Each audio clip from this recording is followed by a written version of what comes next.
Boa noite, meus irmãos, que a preciosa graça e a paz do nosso Senhor e Salvador Jesus Cristo sejam sobre nós. Nós louvamos a Deus por mais essa oportunidade de nos reunirmos para estudarmos a Escritura. Nós estamos tratando a respeito da doutrina do batismo cristão, dando um enfoque ao batismo infantil. Hoje nós vamos levantar algumas objeções daqueles que não batizam, o que eles argumentam e por que nós batizamos as crianças. Então, o tema do nosso estudo hoje é exatamente as objeções contra o batismo infantil.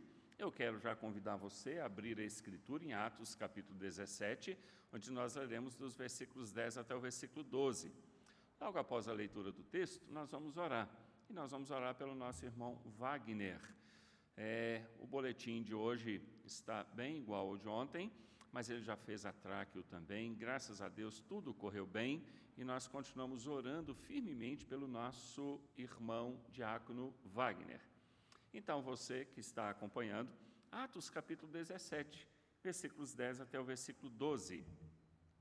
Diz assim a palavra de Deus: E logo, durante a noite, os irmãos enviaram Paulo e Silas para Bereia. Ali chegados, dirigiram-se à sinagoga dos judeus. Ora, esses de Bereia eram mais nobres que os de Tessalônica, pois receberam a palavra com toda a avidez, examinando as Escrituras todos os dias, para ver se as coisas eram de fato assim. Com isso, muitos deles creram, mulheres gregas de alta posição e não poucos homens. Amém. Vamos então orar ao Senhor. Feche os olhos e ore comigo. Senhor, nós te louvamos por Tua palavra, a qual é viva, eficaz, poderosa. A Tua palavra, ó Deus, que nos traz não apenas o ensinamento, o discernimento, mas também a capacitação para a obediência por meio da fé no Senhor Jesus. E, ó Deus, principalmente com respeito a este assunto, o batismo cristão, e de modo especial o batismo infantil, que o Teu Espírito Santo nos dê clareza, nos ilumine e nos capacite a entender o correto ensino que procede da Escritura Sagrada, para que possamos, ó Deus, praticá-lo por meio da fé no Senhor Jesus, no nome de quem oramos, reiterando as nossas orações em louvor e gratidão ao Senhor pela vida do Wagner, porque o Senhor está cuidando de um modo muito claro, especial, perceptível. Os médicos têm sido instrumentos nas mãos do Senhor. Te louvamos pelo passar de ontem para hoje, te louvamos pela intervenção cirúrgica que ele passou, mesmo pequena, tráqueo, mas louvado seja o Teu nome, pois possibilitará a ele uma melhor condição neste tratamento. E que o Senhor, ó Deus, continue abençoando e cuidando do Wagner, para que no dia que o Senhor estabeleceu, ele esteja plenamente recuperado, esteja entre nós, no seio da família. No nome de Jesus, Teu Filho, nosso Senhor e Salvador, nós oramos. Amém. Pois bem, batismo cristão é uma bênção para os pais e para os filhos. Mas quais são as objeções contra o batismo infantil? A igreja presbiteriana, e é uma igreja presbiteriana reformada, ela abraça a prática do batismo, que é um princípio confessional e bíblico, uma interpretação correta da Escritura Sagrada. Porém, algumas denominações não batizam criança e procurando justificar-se biblicamente também. Então, já adianto, como desde o início do estudo eu já havia dito, nosso objetivo não é jamais desrespeitar ou provocar aqueles nossos amados irmãos, e eu cito aqui mais de perto os nossos irmãos batistas, que não batizam crianças. Mas o nosso objetivo é despertar os nossos membros, os membros da igreja presbiteriana, para que entendam e pratiquem o batismo bíblico.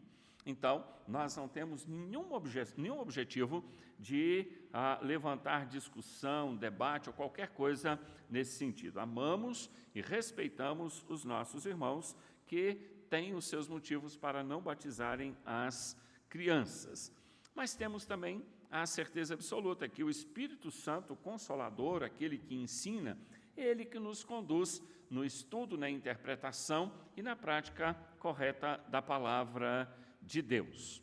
E nós queremos, então, tomando como base o texto que acabamos de ler, observar que na cidade de Bereia, aqueles que ali estavam recebendo a palavra de Deus, não é pelo fato de receberem dos apóstolos de Paulo e Silas que eles abraçaram sem examinar, sem consultar. Eles fizeram aquilo que todos nós devemos fazer: averiguar, examinar em toda a Escritura o ensino que nós estamos recebendo, quer seja de batizar ou não batizar as crianças. Não é apenas aceitar por aceitar, mas é conferir, é se debruçar sobre a Escritura para examinarmos o assunto à luz de toda a palavra de Deus.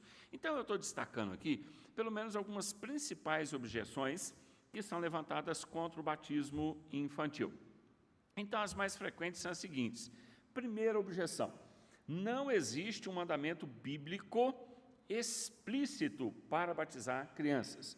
Ou seja, como nós temos lá, não matarás, nós não temos nenhum mandamento que diga claramente, batizará a criança ao 8º dia ou ao 30º dia. Nós não temos nenhum versículo, nós não temos nenhum texto bíblico que ordene diretamente o batismo de criança. Então, concordamos com isso e jamais omitimos isso em momento algum. E você que tem acompanhado os estudos já sabe todas as nossas afirmações com respeito ao batismo bíblico, o que ele é, o que ele significa, o que não é, o que ele não significa. Então, precisamos entender que se houvesse um mandamento específico, explícito, não haveria necessidade de nenhuma discussão, era simplesmente cumprir o mandamento. Não cumpri-lo seria uma desobediência. Mas o fato de não ter um mandamento explícito não nos dá o direito de negligenciarmos o ensino que está presente em toda a Escritura. Mas é bom lembrarmos também que, assim como não existe um versículo, um mandamento explícito mandando batizar crianças, não existe um versículo, um mandamento explícito em toda a Escritura ordenando ministrar o sacramento da ceia para mulheres. No entanto, até mesmo aqueles que questionam a inexistência de um mandamento para o batismo infantil, não questionam a inexistência de uma ordem ou de um mandamento para ministrar a ceia para as mulheres nas suas igrejas, e corretamente ministram a ceia para elas. Por que que fazem isso com respeito à não ordem, ao não mandamento explícito para ministrar ceia para as mulheres, e não fazem o mesmo princípio, ou não aplicam o mesmo princípio para o batismo infantil? Então, talvez a questão seria pelo fato de que o princípio para ministrar ceia para as mulheres está implícito, sendo claramente ensinado tanto no Antigo quanto no Novo Testamento. Seria esse o caso? Se for esse o caso, está corretíssimo também, porque as mulheres, elas fazem parte da aliança que o Senhor fez com Abraão. A elas não foi ordenado circuncidar, mas elas fazem parte e continuam fazendo parte do Novo Testamento. Por que então com as crianças vai ser diferente? Correto? Então vá pensando que sirva essas argumentações para que você estruture o seu pensamento. Porém, meus irmãos, não é esta a resposta, mas ela nos ajuda a pensar. Então, nós não estamos argumentando que não tem um mandamento para batizar a criança, mas também não tem um mandamento para dar ceia para as mulheres. E como as mulheres participam de ceia, nós batizamos criança. Não é essa a nossa argumentação, é apenas um ponto a mais para que você possa pensar e estruturar o seu pensamento. Um mandamento como esse, para batizar a criança, não é necessário ou não seria necessário, pois as crianças são filhos da aliança, sempre foram conhecidos e reconhecidos como membros da igreja visível no Antigo Testamento, o que não garante a salvação. Não é membro da igreja invisível. Membro da igreja invisível é somente os eleitos. Mas as crianças fazem parte, são membros da igreja visível no Antigo Testamento. Então não há necessidade de um mandamento que as inclua. Elas já estão incluídas na aliança do Antigo Testamento. Agora, veja bem, seria de esperar o contrário, isto é, um mandamento, mas que também não existe, tá? Para excluir as crianças da igreja do Novo Testamento, uma vez que as próprias promessas da Nova Aliança explicitamente incluíam a descendência. Então, veja bem, se as crianças que no Antigo Testamento faziam parte da igreja visível, se elas tivessem sido excluídas, seria sim necessário um mandamento as excluindo, mas não tem. Não tem um mandamento explícito para batizar, porque não precisa, porque não alterou o conteúdo da aliança do Antigo para o Novo Testamento. Mas se elas estivessem sido excluídas, necessitaria sim de um mandamento no Novo Testamento para que elas não fizessem parte da igreja visível do Novo Testamento. Eu quero citar alguns textos, depois você pode consultar, não estou citando todos. Deuteronômio 36, Jeremias 31, 33 a 37, Ezequiel, capítulo 37, versículo 24 até o versículo 26. Mas eu quero ler Jeremias, capítulo 32, versículo 37 até o versículo 40. E diz assim a palavra de Deus. Jeremias, capítulo 32, do versículo 37 a 40. Eis que eu os congregarei de todas as terras para onde os lancei na minha ira, no meu furor e na minha grande indignação. Tornarei a trazê-los a este lugar e farei que nele habitem seguramente. Esse é o propósito da aliança, salvar e manter o povo do Senhor a salvo. Eles serão o meu povo e eu serei o seu Deus. Conteúdo da aliança do Senhor com Abraão. Dar-lhes-ei um só coração, um só caminho, para que me temam todos os dias para seu bem e bem de seus filhos. Farei com eles aliança eterna, segundo a qual não deixarei de lhes fazer o bem, e porei o meu temor no seu coração, para que nunca se apartem de mim. Então, a palavra do Senhor, tanto para Abraão quanto através dos profetas, é para Abraão e a sua descendência, é para os pais e os seus filhos. Então, não há a mínima chance de nós entendermos que as crianças não faziam parte da igreja visível do Antigo Testamento e de todas as bênçãos que haviam sido prometidas a Abraão. E elas continuam fazendo parte da igreja do Novo Testamento. Por isso, não há necessidade de um mandamento que as reconheça como membros da igreja visível. Ele já está presente no Antigo Testamento. Porém, o contrário deveria acontecer.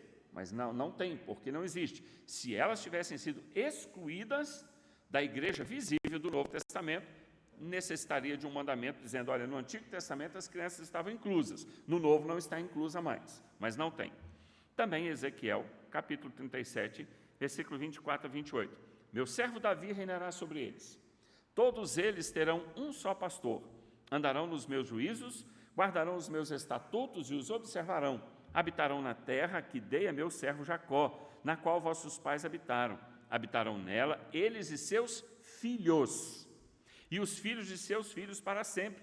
Se no texto anterior que nós lemos, do profeta Jeremias, alguém pudesse levantar a objeção, mas seriam os filhos maiores. Mas aqui o Senhor é muito mais claro. Eles e seus filhos e os filhos de seus filhos. Para sempre. E Davi, meu servo, será príncipe eternamente, farei com ele aliança de paz, será aliança perpétua, estabelecê-los-ei e os multiplicarei, e porei o meu santuário no meio deles para sempre. O meu tabernáculo estará com eles, eu serei o seu Deus, e eles serão o meu povo. As nações saberão que eu sou o Senhor, que santifico a Israel, quando o meu santuário estiver para sempre no meio deles. Cristo está para sempre no nosso meio. Eu estarei convosco todos os dias, até a consumação do século. Ele é o Emanuel, o Deus conosco, nele cumpre a promessa. Portanto, a igreja do Antigo Testamento, a igreja visível, ela era composta de todos aqueles que receberam a circuncisão. A igreja do Novo Testamento permanece a mesma. Pais e os seus filhos e a família, a aliança é para todos. O teólogo Sinclair Ferguson argumenta este ponto da seguinte maneira: visto que todas as administrações anteriores da aliança incluem os filhos da aliança, e ambos, o povo de Deus e o caminho da graça são organicamente um em toda a Escritura, a abrogação do princípio, tu e a tua descendência, requereria uma proclamação decisiva e específica. Se o Senhor, no Novo Testamento, mudasse esse conteúdo, se fosse, por exemplo, só para os pais e as mães, não fossem os filhos, ou se o Senhor tirasse qualquer membro da família, haveria necessidade de um mandamento específico proibindo que tal membro da família fosse considerado como parte da igreja visível. Mas não somente esse, nós temos também ausência de mandamento em outros casos, né? Então, eu já mencionei a questão da ceia para as mulheres. Nós não temos também um mandamento explícito instituído domingo como dia do Senhor. Não temos um mandamento mandando dar ceia para mulheres, não temos um mandamento explícito mandando guardar o primeiro dia da semana, o domingo, como dia do Senhor. Não existe também nenhuma passagem na Escritura estabelecendo a doutrina da Trindade. O Deus Pai, o Deus Filho e o Deus Espírito Santo estão aí na Escritura, eles se revelam. Mas a Igreja do Senhor Jesus Cristo, ela estruturou essa doutrina da Trindade. A Igreja de Cristo, ela guarda o primeiro dia da semana como dia do Senhor. A Igreja de Cristo, ela considera as mulheres na participação da ceia, da comunhão do corpo de Cristo. Não há mandamentos específicos para isso. Então, esse argumento de que não há um mandamento específico para batizar a criança não serve, porque os mesmos que argumentam que não há mandamento específico para batizar a criança, eles ministram ceia para as mulheres, apesar de que algumas igrejas tratam as mulheres de uma forma antibíblica, eles também guardam o dia do Senhor. E aí, qual será a argumentação? A nossa confissão de fé, ela expressa este princípio da seguinte maneira: a doutrina, ou seja, o que determina uma doutrina ou prática bíblica, não é apenas se ela é ensinada explicitamente na Escritura, se nós temos um mandamento explícito na Escritura, mas as doutrinas e práticas são igualmente bíblicas quando elas são lógica e claramente inferidas do ensino geral, do todo da Escritura. Sobre esse assunto, a Confissão de Fé de Westminster, ela afirma o seguinte: todo o conselho de Deus concernente a todas as coisas necessárias para a glória dele e para a salvação, fé e vida do homem, ou é expressamente declarado na Escritura, ou pode ser lógica e claramente deduzido dela. Este é o ponto. Então, quando nós não temos um mandamento explícito, específico, dá ceia para mulheres, batiza a criança, guarde o dia do Senhor, nós temos condição de analisar de uma forma bíblica, clara e lógica em todo o escopo da Escritura Sagrada. Então, não, é uma argumentação que não procede. Aqueles que dizem que não tem um mandamento para batizar a criança, incluem as mulheres na comunhão da ceia do Senhor, está corretíssimo, mesmo não tendo mandamento. Guardamos todos o dia do Senhor, o primeiro dia da semana, mesmo não tendo mandamento, está corretíssimo também. Por que excluir as crianças? Não tem sentido. Segunda objeção: não existem exemplos claros de batismo infantil no Novo Testamento. É verdade. Nós não temos ali nenhum exemplo que diz assim: olha, a criança nasceu e foi levada para receber o batismo. Mas nós temos muitos exemplos implícitos, a referência a batismo de famílias inteiras. A família toda foi batizada.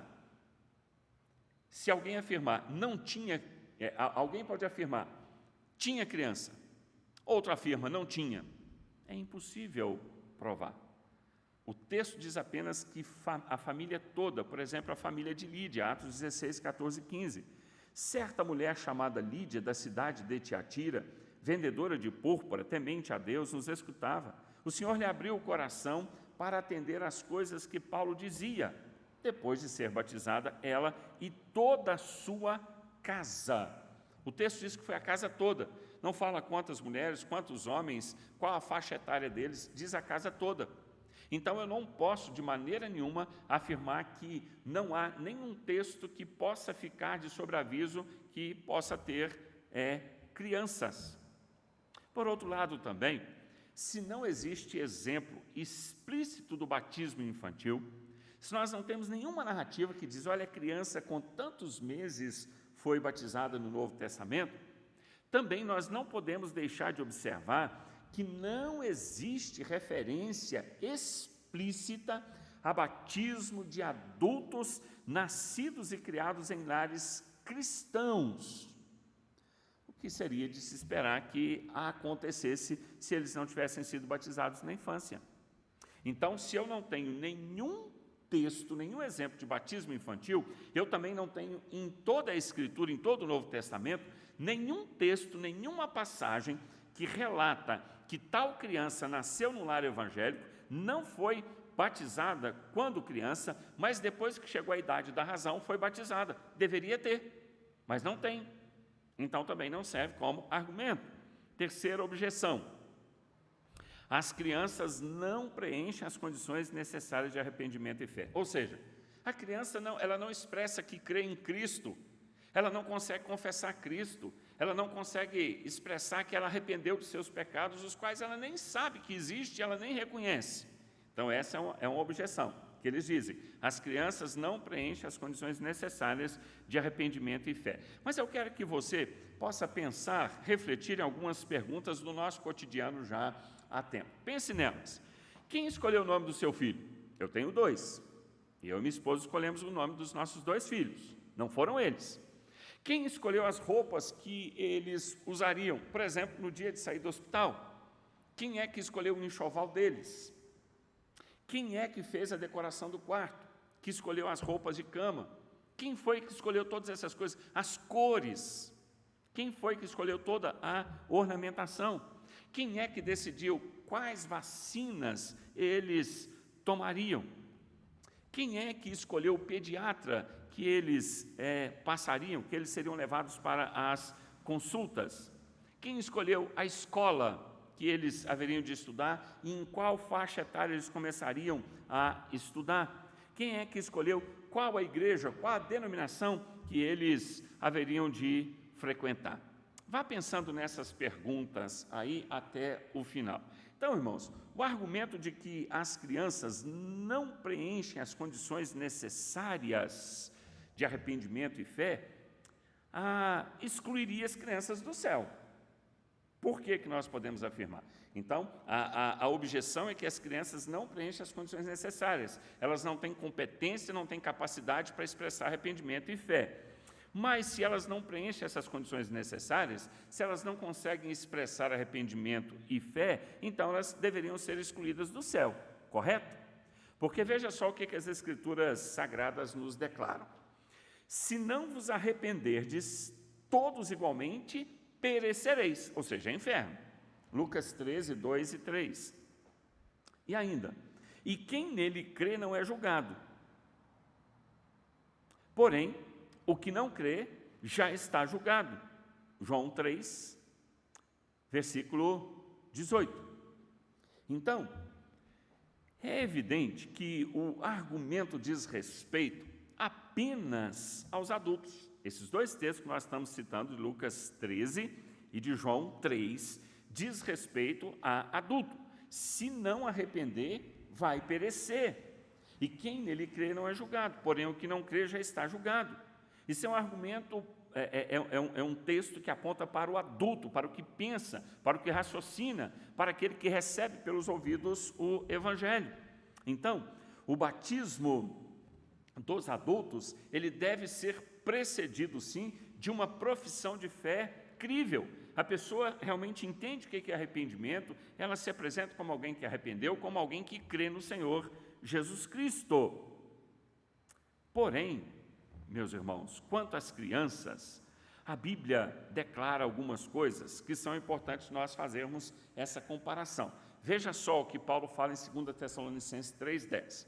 Então, os textos que eu mencionei aqui, eles se aplicam a adultos e não a crianças, tá? Agora veja só o que Paulo fala em 2 Tessalonicenses 3,10. Se alguém não quer trabalhar, também não coma. E então, nós vamos aplicar isso às crianças? Não trabalham, não vão comer, vão morrer de fome. Se nós fôssemos interpretar, então, as passagens que falam que a pessoa tem que se arrepender, que ela tem que expressar a fé para que possa ser batizada, aplicar essas passagens às crianças é desonestidade. Porque essas passagens apontam para adultos e não para crianças. Adultos que raciocinam, que entendem. Mas se eu for aplicar essas passagens de Lucas e de João às crianças, eu tenho que aplicar 2 Tessalonicenses 3,10 também. Então, se alguém não quer trabalhar, também não coma. A criança trabalha? Não, então não come. Pronto. Como diria o nosso amigo Eduardo, simples assim. Aplica-se todos os textos. Então, esse argumento de que a criança não tem capacidade de expressar arrependimento em fé e fé, invalidaria também a circuncisão do Antigo Testamento.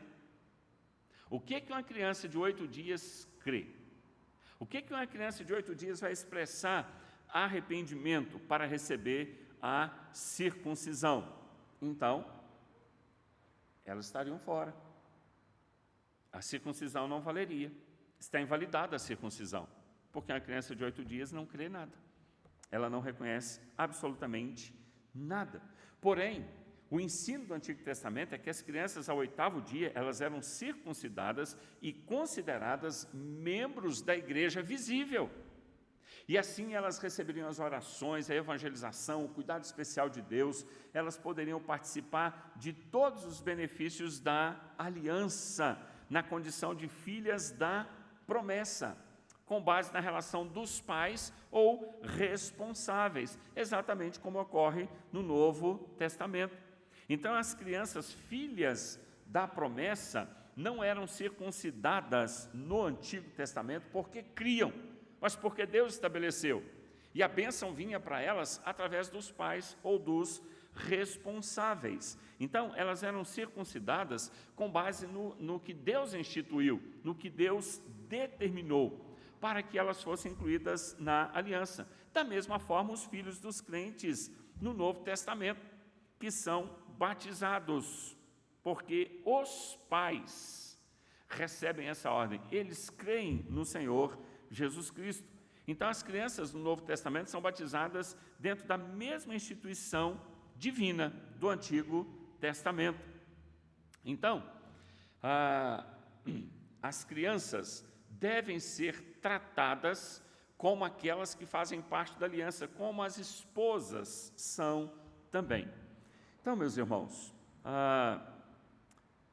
o teólogo Brian Chappell, ele escreve o seguinte, falando a respeito das crianças, porque se o batismo é o sinal oficial de que as crianças passam a fazer parte da igreja visível, se elas não recebem o batismo, a quem elas pertencem? Não é a igreja. Ele diz o seguinte: não existe razão para presumir que, porque as crianças não são capazes de expressar fé madura, elas devam ser tratadas como descrentes. Não há hipocrisia em levá-las à igreja, encorajá-las a expressar alegria por Cristo, amá-las ou permitir que orem antes de dormir ou manifestem outras expressões de fé infantil. Pelo contrário, seria antibíblico tratar nossos filhos como descendência de Satanás, não amados por Deus, inimigos da família da fé, até eles expressarem a fé salvadora. Então, nesse período que eles não expressam arrependimento e fé, como que nós iremos tratá-los? Se o batismo é o sinal oficial, se ele é o símbolo, se ele é o sacramento oficial de iniciação na igreja visível, e os filhos que não recebem o batismo, eles pertencem a quem? Não é o Senhor, não é a igreja. Eles estão fora da igreja, porque não expressaram arrependimento e fé. Então, eles serão considerados, então, de que maneira? É antibíblico não considerar eles como parte da família da aliança. Então, agora eu quero voltar à seguinte argumentação. Porque se o batismo é oficialmente um marco de ingresso na igreja visível, e a criança não recebeu esse sinal, a qual instituição ela pertence até ser batizada? Ele está sob qual direção? Ligado a quem, se não é a Cristo? Pense com muita seriedade nisso, na irresponsabilidade que é não oferecer um sinal muito claro do Antigo Testamento que não mudou no Novo Testamento. Agora, quero voltar àquelas perguntas iniciais com você. Quem escolheu o nome do seu filho? Você. Você não perguntou para ele, filho amado, qual nome você quer?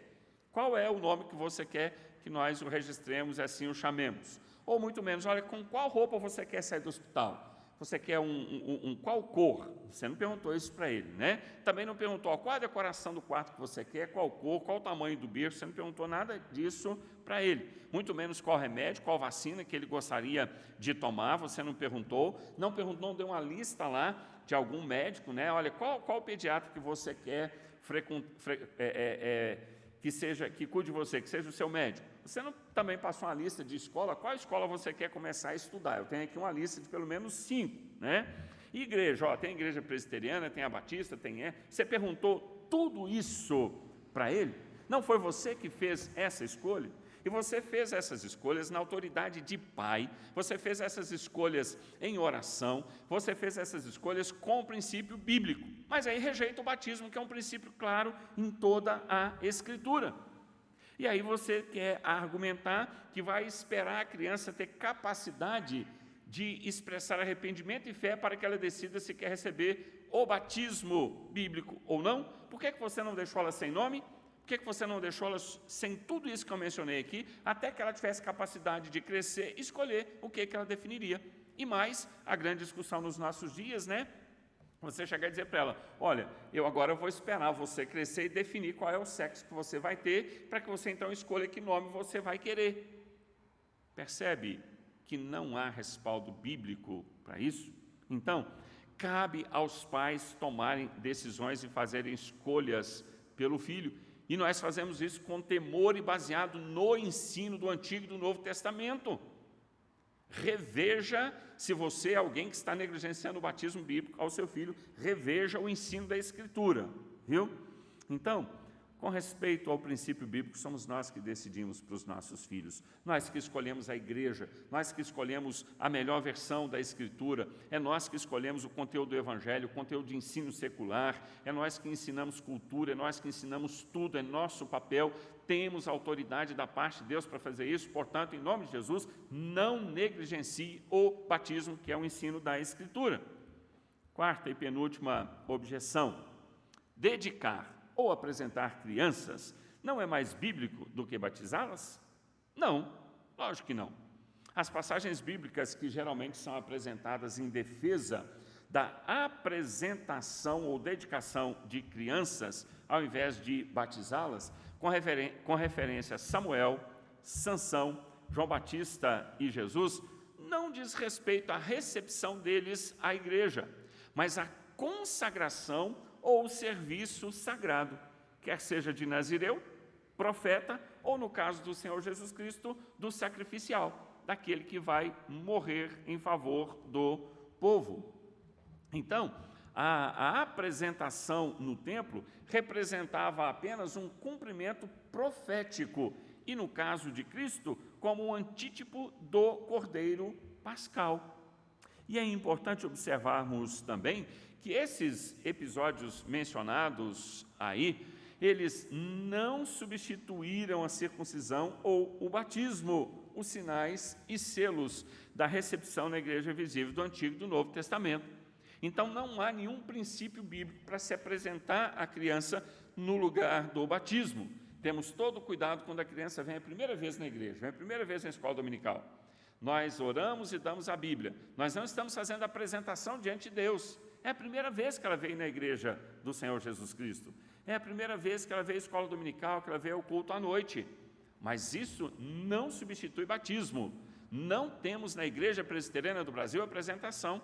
Lamentavelmente, eu já tive um caso desse em uma determinada igreja, onde o filho de um oficial não tinha sido batizado. E eu, ao averiguar o hall de membros, eu disse, olha, por que o fulano não foi batizado? Não, consta no hall de membros. Fomos checar. O pai levou a criança a primeira vez na igreja e o pastor, desinformado, desorientado, nós estamos apresentando fulano de tal. Para a família, aquilo ali era o suficiente dentro da igreja presbiteriana. Então, tivemos que recorrer e fazer o batismo dele no domingo seguinte. Bom, quinta e última objeção. Não é uma incoerência batizar crianças e não permitir que elas participem da ceia? Olha, irmãos, temos que ter todo o cuidado do que a criança pode ou não fazer no culto. Nós não temos culto infantil. Há muito tempo, eu não tenho conhecimento aqui em São José, mas a ICAR, a Igreja Católica Romana, tinha missa de criança, missa infantil, toda preparada por crianças. Igreja Presbiteriana Reformada não tem culto dirigido por criança. A criança não fica responsável pelo culto. Ela pode ser inserida na liturgia dentro de um contexto, mas existem partes do culto que não cabe à criança ainda participar, porque exige um entendimento, um discernimento que a criança ainda não é capaz de atender por si só. Então, não é uma incoerência batizar a criança e não permitir que elas participem da ceia de forma alguma. Então, a ceia do Senhor Jesus exige discernimento da natureza e do fato.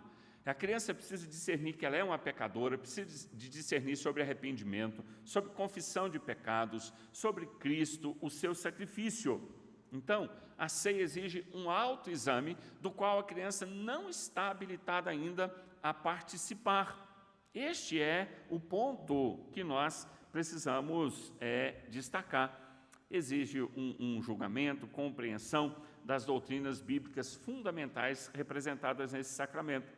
Em 1 Coríntios 11, 27 a 32, Paulo diz o seguinte: por isso, aquele que comer o pão e beber o cálice do Senhor indignamente, será réu do corpo e do sangue do Senhor.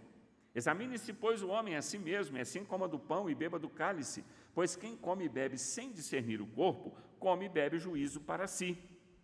Eis a razão, porque há entre vós muitos fracos e doentes, e não poucos que dormem. Porque se nos julgássemos a nós mesmos, não seríamos julgados. Mas quando julgados, somos disciplinados pelo Senhor, para não sermos condenados com o mundo. Irmãos, uma criança que ela uma criança nasceu, né?